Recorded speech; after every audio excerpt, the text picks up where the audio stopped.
nee na tuuti siifal.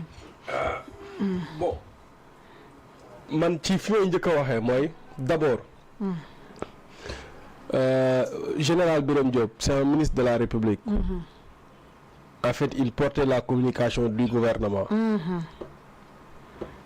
xam nga d'abord li njëkk a anormal mooy la conférence de presse. waaw déjà.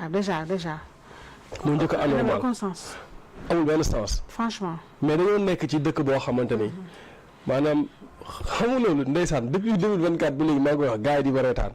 ma ne leen l'anormal est devenu normal le normal est devenu anormal. depuis ñu changer régime ba tey. en fait mbiri noonu lay doxee. oui mbiri noonu lay doxee. au fur et à mesure ñuy dem da ngay constater ne. les choses deviennent de plus en plus anormales. parce que tey xam nga il faut ñu delluwaat tuuti ñu xalaat tuuti quoi. qu'est-ce qui est dû à ça. lu waral lii. maanaam man boobu ba léegi en fait man je me pose vraiment la question à savoir.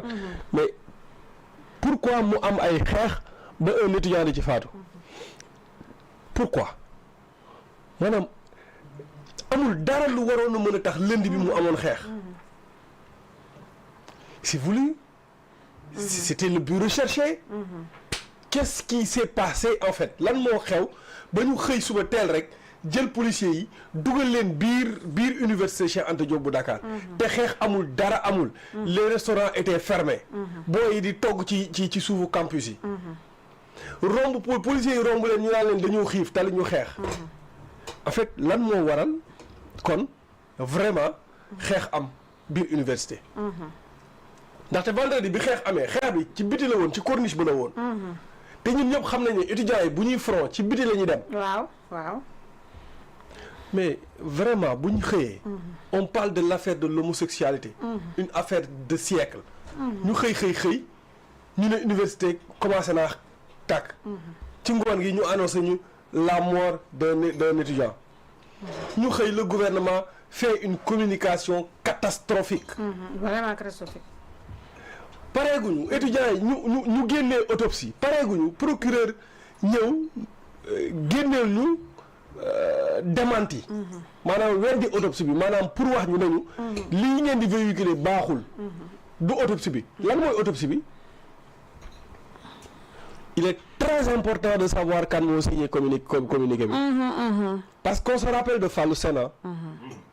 c'est vrai. On se rappelle la communication du procureur d'alors de Saint-Louis. am nga ko. merci. l'affaire Fallou Sène. procureur def na conférence de presse. jaay naa la guerre boobu. ko man moom Ibrahima ay mbiram ñemewu ma ko. mais damay wax rek. ne moom dafa jëloon nee na les choses en main. ba ne danañu ko leeral. kan moom mën a waat ci Sénégal ne affaire Fallou Sène leer na. Fallou Sène waaw. gars yi fàttali nañ ko. donc kan moo signé communiqué bi. c'est l'ancien procureur de Saint-Louis. maanaam kii nii dama ne communiqué bi kan moo ko signé. ancien procureur de Saint-Louis moo ko signé. wala keneen a ko signé. Ibrahima Ndoye. kan moo ko signé su fekkee ne moo ko signé dama naan ko man sa wax ji gëwuma ko ndax lañ ñu waxoon ci Fallou Sène ba tey furaas. moo defoon conférence de presse Fallou Sène. loolu laa lay wax. Mamar xool li ma la dugalal. dëggantaan. waaw moom laay waaj teg nii. Mamar mu gaaw tuuti xool li ma la dugal nag. c'est très important la question bi nga waxee ne kan moo signé communiqué bi. kan la ñu xam kan la ba pare ñu situer les responsabilités. léegi. nee nañ maintien de l'ordre la woon Bamba moom man wax naa li ko waroon a fekk ci mbir yi. dañ ko waroon a poursuivre pour diffusion de fausses nouvelles. franchement. je vous entends parler de démission ñii dañoo waroon démissionner ñii duñ démissionner. xalaatuñu ko sax. c'est-à-dire lii dafa warul woon am. parce que bi premier ministre commencé di def ay affaires. le président waroon a tas gouvernement bi. vraiment ses responsabilités vraiment tas le gouvernement comme jëlul ses responsabilités tas le gouvernement. kon li gouvernement bi di def du début à la fin neex na ko. moo ngi ni yónni suñ xarit fële Addis Abeba ma nga fari photo wu rek. photo moom bu fàttali tiktokeur la nag. ku mu romb photo ak sourire ba. mannequin photo wu rek. donc c'est très important de savoir kan moo signé loolu noonu. maintenant lan mooy la suite de ces événements. mooy man de très sincèrement famille Abdoulaye Ba laa yërëm. voilà vraiment pourquoi ma yërëm leen. pourquoi parce que dafay mel ni deewu Balla Gaye dafa nar a mel ni deewu Fallou Sène dafa nar a mel ni deewu ñeneen ñi nga xamante ni dañ leen a rey ca biir université ndax de grève bourse du am benn suite. hélas et malheureusement ñii ñoom ñoo doon ñaawlu loolu ay jamono. doon def ay conférence de presse. doon génn di wax doon wax ne étudiant warta dee ndax demande de bourse. tey am ku dee ñu génn jël faute bi yëpp rejeté ko ci kaw étudiants yi. on parle de maintien de l'ordre. maa ngi gis léegi benn étudiante bu partagé benn vidéo ci Facebook am ci kiiwam ci statut am policiers yi xam lu ñu def dugg ci campus bi maanaam étudiants yi lii ñu def foofu noonu weer fa seen yére moom la policiers yi doon dagg waaye léegi lu ci seen yoon ci yére yi ñu weer maintien de l'ordre bopp. ah maintien de l'ordre. yére yi ñu weer dafa ñu def ñu lan mooy maintien de l'ordre vraiment c'est grave. oui léegi nag sànq bi nga naan responsable direct maanaam le responsable conférence baa ñu tof ci tuuti bu baax nga tegal ñu tuuti xool waaw ñu dem ñu teg tuuti est en train d'être mené et qui a été l'occasion déjà d'une réquisition adressée à un homme de l'art qui a conclu de façon certaine que Fallou Sène est décédé suite à une blessure par arme à feu, c'est indéniable. Une enquête qui a été l'occasion et qui l'est encore pour l'officier de police judiciaire et son équipe d'enquêteurs qui, dès la réception de l'élément primaire du renseignement, a commencé à déployer son action avec non seulement ses enquêteurs, mais aussi un groupe d'enquêteurs qui est venu en renfort. Une enquête donc qui a été l'occasion pour cet officier de police judiciaire de procéder à des auditions. Tous les blessés ont été entendus, sauf deux. Tous les membres de l'escadron territorial de Saint-Louis, qui étaient en intervention à Saint-Louis, à l'université Gaston Berger, le jour où il y a eu ce fâcheux événement, tous ces membres-là seront entendus. La plupart d'entre eux le sont déjà.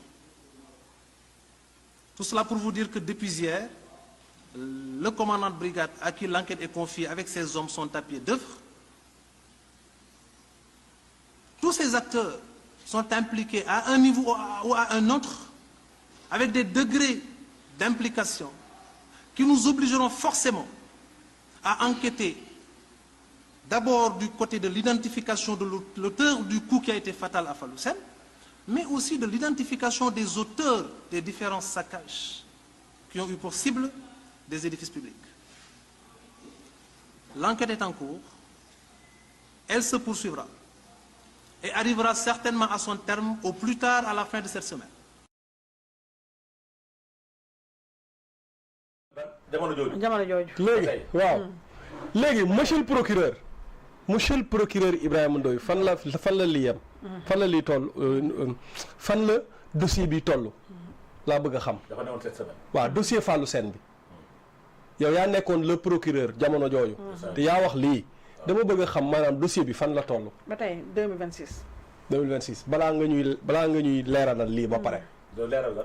mbiru deewu Ablaye Ba bi non nañu leeralal Fallou Sène c'est-à-dire il était le procureur jamono jooju. merci beaucoup et lii may wax nii moom moo ko wax donc moom il nous doit deux comptes il doit nous régler deux problèmes la mort de Fallou Sène et la mort de Abdoulaye Ba leeralal ñu ko léegi yow monsieur le procureur bon xaw ma yaa ko bind xaw ma léegi ki bind communiqué bi moom nee na lii du autopsie bi maanaam lii autopsie bi baaxul nañ ñu génne autopsie bu baax bi te xam ne nag étudiants yi ak yeneen gars yi yor nañ autopsie bi waaw yéen kiy jàngee médecine moo non mais yéen da ngeen yaakaar ne dañoo xëy rek ñu gis autopsie bi nii ci mbedd mi nii gis ko nii jox ma kàddu gi ah waaw créé wuñu ko non mais gars yi defuñu ko créé wuñu ko waaw léegi monsieur le procureur bu fekkee ne autopsie bi baaxul va poursuivre ñu ko génne waaw dëgg la moom mooy procureur le maître de l'opportunité des poursuites